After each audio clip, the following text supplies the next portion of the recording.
6:02 this morning, we're following breaking news in Winston-Salem, where police are digging into two shootings that happened just minutes apart. Our Rachel Ellis joins us live from the police department. Rachel, you've been out there all morning. What can you tell us?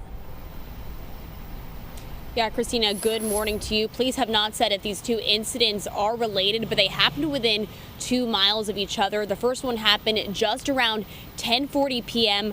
last night. A man was shot multiple times. Officers were originally called to the 4300 block of Old Walkertown Road before 11 p.m., but learned the shooting happened less than half a mile away at a home on Conley Street. The victim is in the hospital but is expected to survive. And the second shooting happened 2 miles away, and only 15 minutes later on the 3000 block of Patterson Avenue.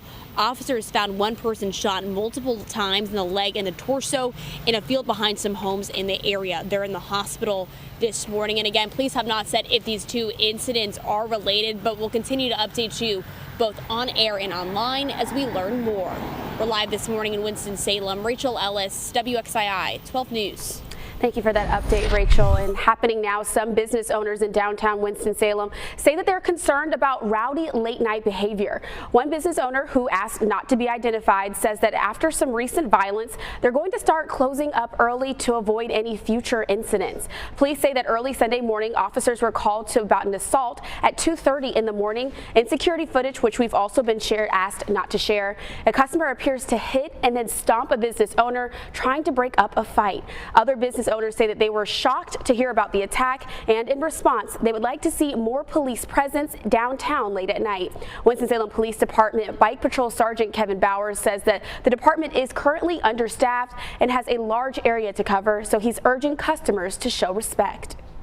Have a good time, but when you're doing that also, behave yourself. Have respect for the next person, have respect for, the business that you're patronizing and spending your money at and all that stuff, and recognize that they, that's their livelihood and all, and that type of trouble that doesn't help them out.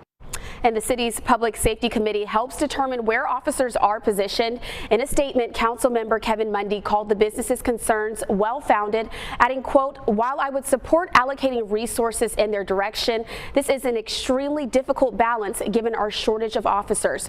We are in the process of implementing several measures to help us in recruiting and retaining police officers." But a reminder, if you do have any information about a crime in downtown Winston-Salem, you're encouraged to contact City Police. Christina, thank you. School leaders tell us 2 students will be disciplined after bringing a BB gun and an unloaded firearm to Haynes Magnet Middle. And the principal sent a message to parents telling them that the incidents are not related. Investigators have found guns at 6 other North Carolina schools this week. They found 2 of those yesterday at a high school in Charlotte and another at a high school in Huntersville. On Wednesday, officers found a gun on a student at Western Alamance High School in Elon. Weapons were also found at a high school in Cary, on a school bus in Elizabeth City, and in a student's backpack in Southern Pines. Well, guns in schools, it's been an ongoing issue this year nationally and locally. As you've heard, Winston-Salem's chief of police says she is working to address these teens and young people involved in crime. You can see her interview with our very own Fort Hatchett, where she talks about what the department is doing right now. That is on our website and our mobile app, our website, WXII12.com.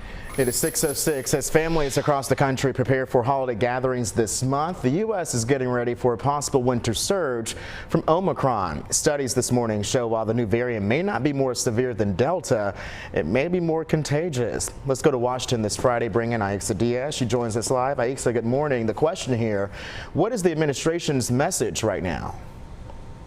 Good morning, Devontae. Well, President Biden says roughly 1 million people a day are getting their booster shots, which we've learned this past week that could be key in fighting Omicron. Pfizer says its 3rd dose appears to be effective against this new variant, but eventually says that a 4th shot may be needed as vaccine makers are working on an Omicron-specific vaccine. Health officials are urging all adults to get boosted ahead of their holiday gatherings, and that Pfizer booster eligibility now includes 16 and 17-year-olds. The benefits of getting vaccinated will protect your kids who are 16 and 17-year-olds longer, will keep them in school, will keep them in their social gatherings, and will hopefully prevent them from having any bad medical consequences from future variants as well.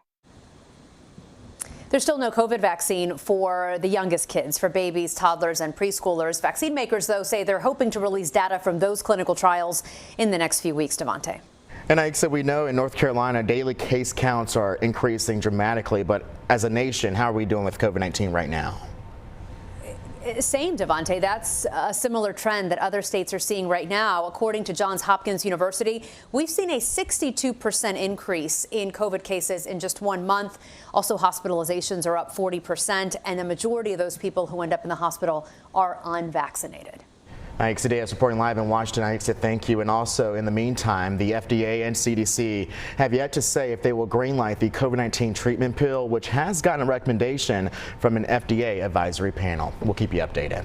And if you are looking for a spot to get your booster shot or even just your first dose, head over to the COVID-19 vaccine article on our mobile app right now. There are links to the state's vaccination finder there.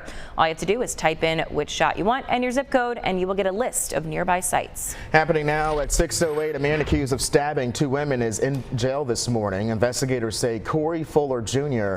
turned himself in yesterday afternoon. Authorities say he was arguing with one of the victims at a home on Brentwood Street on Wednesday when he stabbed her multiple times.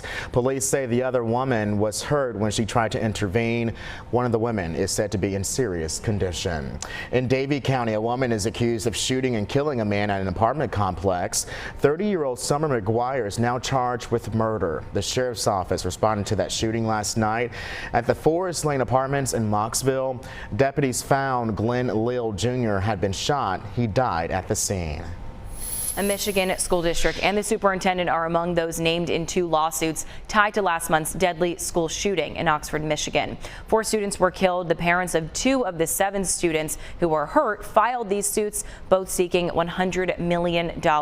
They claim school officials failed to protect the children.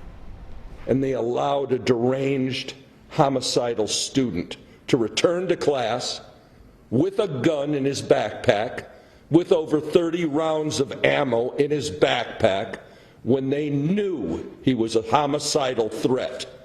He had told them as much. He had written as much. He had drawn pictures of his plan, and he was allowed to carry it out.